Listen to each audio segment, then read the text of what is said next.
Good evening friends. आज हम लोग एक एक्सप्रेशन ड्राइव करने जा रहे हैं रेडियस की, कि हम किसी भी हाइड्रोजन एटम का रेडियस कैसे निकालते हैं। ये Bohr's theory of hydrogen atom का एक एप्लीकेशन है, जिसकी मदद से हम रेडियाई निकालते हैं परमिटेड ऑर्बिट्स की। अब निकालने के लिए क्या करेंगे, ये हमारे पास एक बोर्स मॉडल है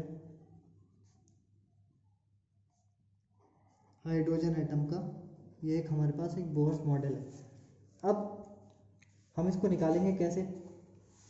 हमारे पास ये न्यूक्लियस है, न्यूक्लियस पे चार्ज ई था और इसका एटॉमिक नंबर Ze था। तो Q is equal to n से Q is equal to Ze हो गया। चार्ज और न्यूक्लियस कितना हो गया, प्लस Ze। न्यूक्लियस एटम का जो रेडियस है वो r है, और ये कोई इलेक्ट्रॉन है जो सर्कुलर मोशन कर रहा है, इस पे चार्ज है माइनस, इसका मास m है। ठीक है।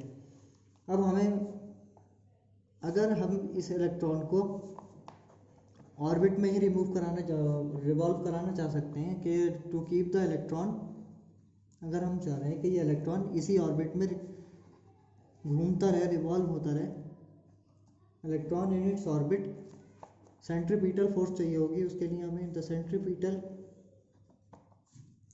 फोर्स ऑन द इलेक्ट्रॉन, किसी भी चीज़ को एक सर्कुलर ऑर्बिट में रखने के लिए हम सेंट्रीपिटल फोर्स चाहिए होती है, जो किसके इक्वल होनी चाहिए, must be equal to the electrostatic force. जो किसके इक्वल होना चाहिए, किसी भी इलेक्ट्रॉन के लिए इलेक्ट्रोस्टैटिक फोर्स ऑफ अट्रैक्शन के लिए के बराबर होनी चाहिए। तो हमारे पास क्या फॉर्मूला है, इलेक्ट्रोस्टैटिक सेंट्रीपिटल फोर्स का जो फॉर्मूला होता है वो होता है mv² r, और जो फॉर्मूला हमारे पास kZe²r² होता है, ये हमारे पास इलेक्ट्रोस्टैटिक फोर्स का फॉर्मूला होता है। ये इक्वेशन नंबर हमारी 1 हो गई। या फिर हम ये भी कह सकते हैं कि r से r काट दिया तो mv² is equals to kZe²r आ गया। तो r की वैल्यू अगर मुझे निकालनी है तो आएगी kZe²/mv²। ये हमारे पास आ जाएगी r की वैल्यू, जहाँ पर m जो होगा वो होगा मास इलेक्ट्रॉन का, v वेलोसिटी होगी, और ऑर्बिट r जो होगा वो रेडियाई होगा ऑर्बिट का। ठीक है। अब बोर्स की क्वांटाइजेशन कंडीशन के हिसाब से, बोर्स क्वांटाइजेशन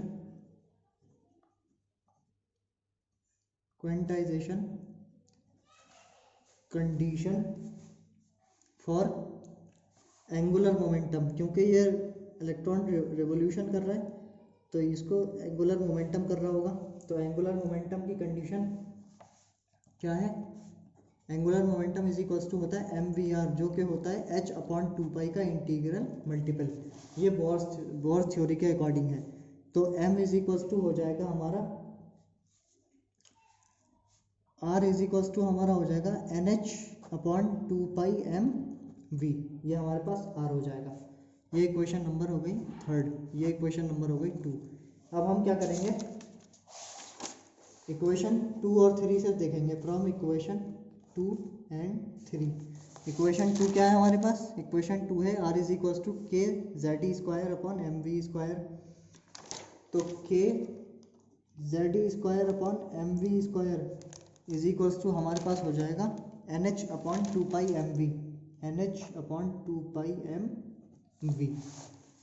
अब जब यहाँ से हम निकालेंगे तो क्या बचेगा,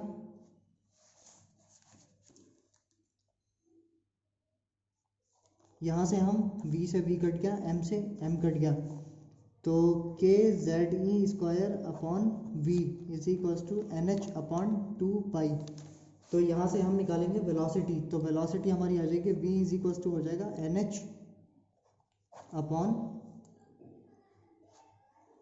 v इज इक्वल्स टू हो जाएगा हमारे पास kZe²/2π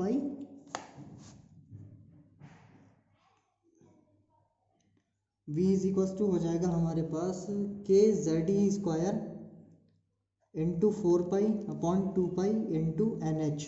2π से ये कट जाएगा, तो v इज इक्वल्स टू हो जाएगा हमारे पास 2π kZe²/NH। ये हमारी क्या आ जाएगी, वेलोसिटी आ जाएगी। अब हम substituting the value of v in equation 3। Equation 3 में हम v की वैल्यू लगा देंगे। इक्वेशन 3 क्या है हमारे पास, r is equals to n h upon 2 pi m v. तो r इज इक्वल्स टू हो जाएगा n h upon 2 pi m into 2 pi k z square upon n H.